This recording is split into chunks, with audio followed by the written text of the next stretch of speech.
2 అమ్మాయిలు గడిచిన 15 రోజుల్లో గురుకులాల్లో 4 విద్యార్థినులు ఆత్మహత్యలు చేసుకున్నారు. ఈ అంశాన్ని కనీసం రాష్ట్ర ప్రభుత్వం కానీ, ముఖ్యమంత్రి కానీ, మంత్రులు కానీ ఎవ్వరు కూడా పట్టించుకుంటలేరు.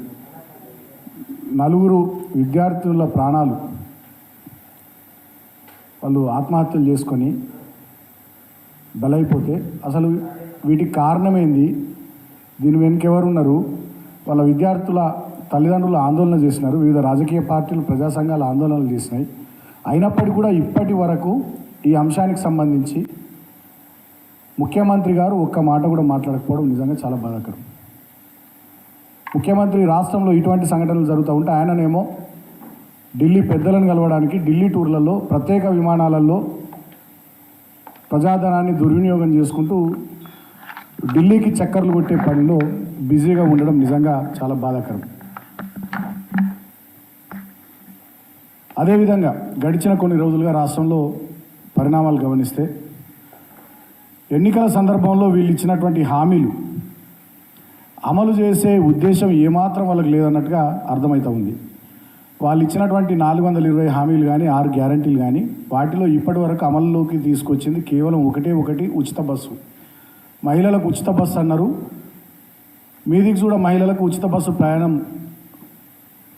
సౌకర్యం కల్పించి ఒక హామీని నిలబెట్టుకున్నామని కాంగ్రెస్ పార్టీ, ముఖ్యమంత్రి వీళ్ళందరూ చెప్తున్నారు. కానీ చాలా గ్రామాలకు ఆర్టీసీ బస్ సర్వీసులు రద్దు చేసిరు, తగ్గించారు. అదేవిధంగా 6 గ్యారంటీల్లో మిగిలినటువంటి ఒక్క పథకాన్ని కూడా 420 హామీలకు సంబంధించినటువంటి ఒక్క పథకాన్ని కూడా అమలు చేయకుండా ఢిల్లీకి చక్కర్లు కొట్టే పనిలో ముఖ్యమంత్రి బిజీగా ఉన్నాడు. పార్లమెంట్ ఎన్నికలకు కాంగ్రెస్ పార్టీకి ఢిల్లీకి ఏఐసిసి పెద్దలకు సంచులు మోసే పనిలో ముఖ్యమంత్రి, మంత్రులు బాగా బిజీగా ఉన్నారు. ఇలా ప్రత్యేక విమానాలలో మరి ఎన్ని సంచులు పోతున్నాయో ఏందో ఇవాళ రాష్ట్ర ప్రజలు కూడా ఆలోచన చేయాల్సిందిగా నేను కోరుతా ఉన్నా. ఇవాళ వీళ్ళు శ్వేతపత్రాలు విడుదల చేస్తూ ఉన్నారు అసెంబ్లీ వేదికగా. సరే, మా నాయకులు చాలా గట్టిగా ధీటుగా సమాధానం చెప్పి వాళ్ళ తప్పుడు ప్రచారాన్ని, దుష్ప్రచారాన్ని, అర్ధసత్యాలను, అసత్యాలను సమర్థవంతంగా అసెంబ్లీ వేదికగా మా నాయకులంతా తిప్పికొట్టడం జరిగింది. మా హరీష్ రావు గారు కానీ, మా కడియం శ్రీగారు గారు కానీ, మా పల్లా రాజేశ్వర రెడ్డి గారు కానీ, మా కేటీఆర్ గారు కానీ, మా జగదీశ్వర్ రెడ్డి గారు కానీ, మా నాయకులంతా కూడా చాలా సమర్థవంతంగా వాళ్ళు చేస్తున్నటువంటి తప్పుడు ప్రచారాన్ని అసెంబ్లీ వేదికగా తిప్పికొట్టడం జరిగింది. నేను ఒకటే మాట అడుగుతున్నా, ఇవాళ ఈ ముఖ్యమంత్రికి వీళ్ళు ఇచ్చినటువంటి హామీలు, 6 గ్యారంటీలు, ఎన్నికల మేనిఫెస్టోలోని అంశాలు, వీటితో పాటు ఎన్నికలకు ముందు వీళ్ళు ఇచ్చినటువంటి మహిళా డిక్లరేషను, యూత్ డిక్లరేషను, మైనార్టీ డిక్లరేషన్లకు సంబంధించి ఏమన్నా ఒక్కటన్నా అమలు చేసే ఆలోచన ఉందా లేదా? ఇవాళ ముఖ్యమంత్రి ఆయన పనితీరు, ఆయన మాటలు, ఆయన పద్ధతి చూస్తే మాకైతే చాలా అనుమానాలు వస్తూ ఉన్నాయి. ఇప్పుడు మళ్ళీ ఏదో కొత్త వార్త వస్తూ ఉంది, త్వరలో ఎన్నికల షెడ్యూల్ వస్తుంది, పార్లమెంట్ ఎన్నికల షెడ్యూల్ వస్తుందని చెప్పి తెలుస్తూ ఉంది. ఈ దేశంలో, ఈ రాష్ట్రంలో పార్లమెంట్ ఎన్నికల షెడ్యూల్ తొందరగా రావాలని ఎవరు అనుకుంటలేరు. కానీ ఈ ముఖ్యమంత్రి రేవంత్ రెడ్డి పొద్దునే జూబ్లీహిల్స్ నుంచి వాళ్ళ ఇంటి నుంచి బయలుదేరంగానే ఆ పెద్దమ్మ గుడికాడ ఆ రోడ్డు మీద, పెద్ద రోడ్డు మీదకి వెళ్ళనే కార్లకు వెళ్ళిన అద్దాలు దించి పెద్దమ్మ తల్లికి మొక్కుకుంటున్నట. ఎంత తొందరగా నోటిఫికేషన్, ఎంత తొందరగా షెడ్యూల్ వస్తే అంత మంచిగా ఉండాలి. ఈ 6 గ్యారంటీల అమలు దాటేయచ్చు కదా. షెడ్యూల్ వచ్చింది, ఎన్నికల కోడ్ ఉందని చెప్పి దీన్ని దాటేసి తనకు రోజు మొక్కుకుంటుందని చెప్పి అందరు బయట మాట్లాడుతూ ఉన్నారు. సో ఇప్పటికైనా నేను ముఖ్యమంత్రిని కోరుతా ఉన్నా, మీరు ఇచ్చినటువంటి హామీల మీద, 6 గ్యారంటీల మీద, ఎన్నికల మేనిఫెస్టో మీద, యూత్, మైనారిటీ, మహిళా డిక్లరేషన్లలో మీరు ఏదైతే చెప్పారో వాటి అమలు మీద శ్రద్ధ పెట్టాలని ముఖ్యమంత్రిని కోరుతా ఉన్నా. వీటిని అమలు చేయకుండా, వీటి విషయంలో పని చేయకుండా కేవలం ఈ రాష్ట్రంలో ప్రజల దృష్టిని మరల్చే ప్రయత్నాలు జరుగుతూ ఉన్నాయి. నేను ఇందాక చెప్పినట్టుగా భువనగిరిలో, సూర్యాపేటలో 4 విద్యార్థినులు ఆత్మహత్యలు చేసుకుంటే యూట్యూబ్ ఛానల్, గతంలో మమ్మల్ని ప్రశ్నించిన ఒక యూట్యూబ్ ఛానల్ ప్రశ్నించదు. గతంలో మా మీద మాట్లాడినటువంటి ఒక మేధావికి ఈ ఆత్మహత్యలు కనబడాయి. అదేవిధంగా ప్రజా సంఘాలు, వివిధ రాజకీయ పార్టీలు ఇంత ఆందోళన, రాస్తారోకోలు, ధర్నాలు చేసి అక్కడ మంత్రులు స్పందించారు, ముఖ్యమంత్రి స్పందించారు, అధికారులు స్పందించారు. అంటే దున్నపోతు మీద వాన పడ్డట్టుగా ఇవాళ ఈ ప్రభుత్వం యొక్క వైఖరి ఉన్నది. ఎంతసేపటికి ప్రజల దృష్టిని మరల్చే ప్రయత్నాలు. కాళేశ్వరం ప్రాజెక్టు మీద అబద్ధాలు మాట్లాడుతూ అడ్డగోలుగా, దుర్మార్గంగా వాళ్ళు వ్యవహారం చేస్తున్న తీరు. మేడిగడ్డ బ్యారేజ్లో ఒక 2-3 పిల్లర్లు కుంగిపోతే మొత్తంగా కాళేశ్వరం ప్రాజెక్టునే అప్రతిష్ట పాలు చేసే విధంగా దుర్మార్గంగా విష ప్రచారం చేస్తూ ఉన్నారు. నేను ఆ ప్రాంతంలో పార్లమెంట్ సభ్యుడిగా ఉన్నాను, గతంలో శాసనసభ్యుడిగా ఉన్నాను, చెన్నూరు నుంచి పెద్దపల్లి నుంచి పార్లమెంట్ సభ్యుడిగా ఉన్నాను. ఇవాళ నేను సరైన సమాచారంతో మాట్లాడుతున్నాను. కాళేశ్వరం ప్రాజెక్ట్ అనేది కేవలం ఒక మేడిగడ్డ బ్యారేజ్ కాదు. దాంట్లో మేడిగడ్డ, అన్నారం, సుందిలో 3 బ్యారేజ్లు ఉన్నాయి, అనేక రిజర్వాయర్లు ఉన్నాయి, అనేక పంపింగ్ స్టేషన్లు ఉన్నాయి, పెద్ద ఎత్తున డిస్ట్రిబ్యూటరీ నెట్వర్క్ ఉంది. వాటన్నిటి సమాహారమే కాళేశ్వరం ప్రాజెక్టు. దాదాపు కాళేశ్వరం ప్రాజెక్టు వచ్చిన తర్వాత 15 లక్షల ఎకరాల ఆయకట్టు స్థిరీకరణ జరిగింది. కొత్తగా లక్షల ఎకరాల ఆయకట్టు ఉనికిలోకి వచ్చింది. మంచినీళ్ళకు సంబంధించి తాగునీటి సౌకర్యం కాళేశ్వరం ప్రాజెక్టు నుంచి పెద్ద ఎత్తున ఆ పరిసర గ్రామాలకు, నియోజకవర్గాలకు, జిల్లాలకు ఇది దోహదం చేసింది, సపోర్ట్ చేసింది. అదేవిధంగా పారిశ్రామిక అవసరాలకు కూడా ఈ ప్రాజెక్టు నీళ్ళనిచ్చింది. అంత అద్భుతమైనటువంటి ప్రాజెక్టు. మేము అన్ని అనుమతులు సిడబ్ల్యూసి నుంచి తీసుకొని, వివిధ కేంద్ర ప్రభుత్వ సంస్థల నుంచి అన్ని అనుమతులు తీసుకొని నిర్మించినటువంటి ప్రాజెక్టు. మేడిగడ్డ బ్యారేజ్లో 2-3 పిల్లర్లలో లోపం ఉంటే డెఫినెట్గా దాన్ని సరి చేయాల్సిన బాధ్యత ఈ ప్రభుత్వం తీసుకోవాలి. కానీ ఇవాళ నేను అనుమానాన్ని వ్యక్తం చేస్తూ ఉన్నా, అక్కడి మా ప్రాంత ప్రజానీకం కూడా అదే మాట చెప్తూ ఉన్నారు. మేడిగడ్డ బ్యారేజ్లో 3 పిల్లర్లు కుంగిపోతే అక్కడ చిన్నగా వాటర్ డైవర్షన్ చేసి కాపర్ డ్యామ్ కట్టి ఆ 3 పిల్లర్లను సరిచేసే అవకాశం ఉంది, సరిదిద్దే అవకాశం ఉంది. అయినా కూడా ప్రభుత్వం దుర్మార్గంగా గత ప్రభుత్వం పైన, మా పైన నింద వేయాలనేటటువంటి ఆలోచనతో ఇప్పటికీ 2-3 నెలలైనా ఎలాంటి పనులకు పూనుకుంటలేదు. నేషనల్ డ్యామ్ సేఫ్టీ అధికారులకు అప్పచెప్పి వాళ్ళు వచ్చుడు, చూసుడు, పోవుడు, వాళ్ళు చెప్పుడు ఇదే జరుగుతూ ఉంది తప్ప అక్కడ చిన్న కూడా పని అవుతలేదు. మాకు నిన్న మొన్న తెలుస్తున్న వార్తలను బట్టి అన్నారం బ్యారేజ్లో నుంచి కూడా నీళ్లు వదిలేస్తూ ఉన్నారు. ఫోటోలు కూడా వచ్చినాయి సోషల్ మీడియాలో, పత్రికల్లో మీరు కూడా చూసిర్రు. సో ఎక్కడైతే ఆ పిల్లర్లు కుంగిపోయినాయో అక్కడికే అన్నారం బ్యారేజ్ నీళ్లు పోయేటట్టు వాళ్ళు కుట్ర చేస్తూ ఉన్నారు. పైనుంచి ప్రాణహితలు కూడా వరద వస్తూ ఉన్నది.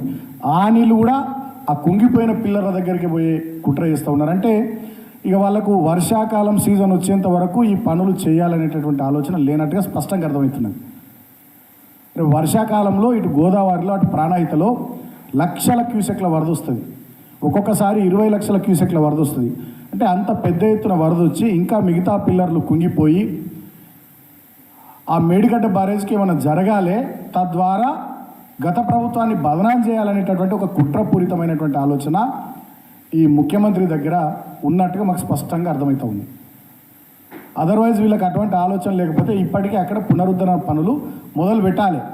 ఇప్పటి వరకు మొదలు పెట్టలేరంటే డెఫినెట్గా ఆ డ్యామ్ను ప్రొటెక్ట్ చేసే ఉద్దేశము, ఆ బ్యారేజ్ను కాపాడే ఉద్దేశం ఈ ప్రభుత్వానికి లేదని అర్థమవుతూ ఉంది. నేను ఒకటే మాట ప్రభుత్వాన్ని కోరుతూ ఉన్నా, మీకు కోపం ఉంటే, రాజకీయాలు చేసే ఉద్దేశం ఉంటే వేరే అంశాల్లో రాజకీయాలు చేయాలి. కానీ ఇవాళ ఈ బ్యారేజ్లను, రిజర్వాయర్లను, ప్రాజెక్టులను వీటిని రాజకీయ కోణంలో చూసి లక్షలాది మంది రైతన్నల కడుపు కొట్టడం ఇది ఖచ్చితంగా తప్పు. మీకు పాపం తగులుతుంది. ఈ ముఖ్యమంత్రికి, ఈ మంత్రులకు, ఈ ప్రభుత్వానికి పాపం తగులుతుంది. రైతుల ఉసురు తగులుతుంది. ఇప్పటికే ఏసంగి సీజన్కి సంబంధించి చాలా జిల్లాల్లో నీళ్లు లేక రైతులు ఇబ్బంది పడుతూ ఉన్నారు. ఇప్పటికే మీరు రైతు బంధు ఇయ్యలే, 2 లక్షల రైతుల రుణమాఫీ చేయలే, పోయినసారి వడ్లకు క్వింటాల్కు 500 రూపాయలు బోనస్ ఇవ్వలే. ఇప్పుడు కాళేశ్వరం నీళ్ళు ఇవ్వకుండా, పంపింగ్ చేయకుండా లక్షలాది ఎకరాల్లో చేయాల్సిన స్థిరీకరణ కానీ, కొత్త ఆయకట్టుకు అందియాల్సిన నీళ్లు కానీ, పరిసర గ్రామాలకు ఇవ్వాల్సిన తాగునీళ్ళు కానీ ఇవ్వకుండా మీరు రైతాంగాన్ని ఇబ్బంది పెట్టే కుట్ర చేస్తూ ఉన్నారు. డెఫినెట్గా ఆ రైతుల ఉసురు మీకు తగులుద్ది. ఇది పాపపు చర్య. ఖచ్చితంగా దీనికి తగిన శాస్తి ఆ భగవంతుడు మీ కాంగ్రెస్ పార్టీకి చేస్తాడు. ఎందుకంటే రాజకీయాలు ఉంటే, కోపతాపాలు ఉంటే డెఫినెట్గా మాతో చూసుకోర్రి, అంతే తప్ప రైతులను ఇబ్బంది పెట్టొద్దని చెప్పి నేను ఈ ముఖ్యమంత్రిని కోరుతా ఉన్నా. అంతేకాకుండా నిన్న మొన్న ఉద్యోగాలకు సంబంధించి కూడా ముఖ్యమంత్రి 2,000 ఉద్యోగాలు ఇచ్చిన, 2,000 ఉద్యోగాలు ఇచ్చిన అంటున్నాడు. ఈయన నోరు తెరిస్తే పచ్చి అబద్ధాలు మాట్లాడుతున్నాడు ముఖ్యమంత్రి. స్టాఫ్ నర్స్ ఉద్యోగాలు కానీ, సింగరేణిలో డిపెండెంట్ ఎంప్లాయ్మెంట్ కానీ, అదేవిధంగా కానిస్టేబుల్ ఉద్యోగాలు కానీ, ఇవన్నీ మా ప్రభుత్వం ఉన్నప్పుడు మేము నియామక పరీక్షలు నిర్వహించి ఇంటర్వ్యూలు చేసి అన్నీ కంప్లీట్ చేసి ప్రాసెస్ అంతా పూర్తి చేసి పెట్టినాం. వీళ్ళే కాంగ్రెస్ పార్టీ వాళ్ళు కోర్టుల్లో కేసులు వేసి ఆ నియామక పత్రాలు వీళ్ళకి అందివ్వకుండా ఆపిరు, అడ్డుపడ్డారు. మళ్ళీ వీళ్ళు అధికారంలోకి వచ్చినాక కోర్టుల్లో కేసులు విత్డ్రా చేసుకొని ఇవాళ వీళ్ళేదో ఉద్యోగాలు ఇచ్చినట్టు ఎల్బీ స్టేడియంలో సిగ్గు లేకుండా ప్రచారం చేసుకుంటూ ఉన్నారు. వీళ్ళే ఉద్యోగాలు ఇచ్చిన. నేను అడుగుతా ఉన్నా, ఈ 3 నెలల్లో మీరు ఇచ్చిన నోటిఫికేషన్లు ఎన్ని, మీరు పెట్టిన రాత పరీక్షలు ఎన్ని, మీరు కండక్ట్ చేసిన ఇంటర్వ్యూలు ఎన్ని, మీరు ఇచ్చిన ఉద్యోగ నియామక పత్రాలు ఎన్ని? దమ్ముంటే దాని మీద శ్వేతపత్రం విడుదల చేయి. ఇవాళ ప్రజల దృష్టిని మరల్చే చిల్లర పనులు చేస్తూ ఉన్నాడు ఈ ముఖ్యమంత్రి, ఈ రాష్ట్ర ప్రభుత్వం. ఉద్యోగ నియామకాల్లో కానీ, అదేవిధంగా కాళేశ్వరం ప్రాజెక్టు విషయంలో కానీ, ఇతరత్ర అనేక అంశాల్లో అర్ధసత్యాలు, అబద్ధాలు, దుర్మార్గ విష ప్రచారాలు చేయడం ద్వారా ప్రజల దృష్టిని మరల్చే ప్రయత్నం చేస్తూ ఉన్నారు. నేను మళ్ళీ డిమాండ్ చేస్తూ ఉన్నా ఈ ముఖ్యమంత్రిని, వెంటనే మీరు ఇచ్చిన 6 గ్యారంటీలు, మీరు ఇచ్చిన 420 హామీలు, మీరు చేసిన మహిళా, యూత్, మైనారిటీ డిక్లరేషన్లను వీలైనంత తొందరలో అమలు చేయాలి. మళ్ళీ పార్లమెంట్ ఎన్నికల కోడ్ వచ్చిందని చెప్పి ఆ కోడ్ పేరిట, పార్లమెంట్ ఎన్నికల కోడ్ పేరిట దాటవేసే ప్రయత్నం చేస్తే పార్లమెంట్ ఎన్నికల్లో కాంగ్రెస్ పార్టీని ఖచ్చితంగా దానికి తగిన రీతిలో బుద్ధి చెప్పాలని చెప్పి తెలంగాణ ప్రజానీకానికి కూడా నేను విజ్ఞప్తి చేస్తూ ఉన్నా. తెలంగాణలో ఉన్న విజ్ఞులు, మేధావులు, తెలంగాణ చైతన్యవంతమైనటువంటి సామాజిక స్పృహ ఉన్నటువంటి ప్రతి ఒక్కరూ ఈ ప్రభుత్వాన్ని నేను ప్రశ్నించాలని కోరుతూ ఉన్నా. ఎందుకంటే చాలా మాటలు చెప్పి, చాలా ప్రచారాలు చేసి అధికారంలోకి వచ్చినటువంటి వీళ్ళు ఒక్క మాట అంటే ఒక్క మాటను కూడా నిలబెట్టుకునే ప్రయత్నం చేస్తలేరు. ఇవాళ రాష్ట్రంలో విద్యార్థినుల ఆత్మహత్యలు ఒక దిక్కు జరుగుతూ ఉన్నాయి, అగ్రికల్చర్ యూనివర్సిటీలో విద్యార్థుల ఆందోళనలు ఇంకోవైపు జరుగుతూ ఉన్నాయి. జీవో 46కి సంబంధించి ఇంకా కొంతమంది నిరుద్యోగులు వాళ్ళ ఆందోళన చెందుతూ ఉన్నారు. ఇట్లా చాలామంది ఇవాళ రాష్ట్రంలో ఆందోళన వ్యక్తం చేస్తున్న అవన్నీ వాళ్ళదంతా కూడా అరణ్య రోదన అయిపోయింది. కాబట్టి వాళ్ళందరి పక్షాన ఇవాళ తెలంగాణ మేధావి సమాజం కూడా, తెలంగాణలో ఉన్నటువంటి పాత్రికేయ సమాజం కూడా ఈ ప్రభుత్వాన్ని ప్రశ్నించాల్సిందిగా ఈ సందర్భంగా నేను విజ్ఞప్తి చేస్తూ ఉన్నా. Thank you.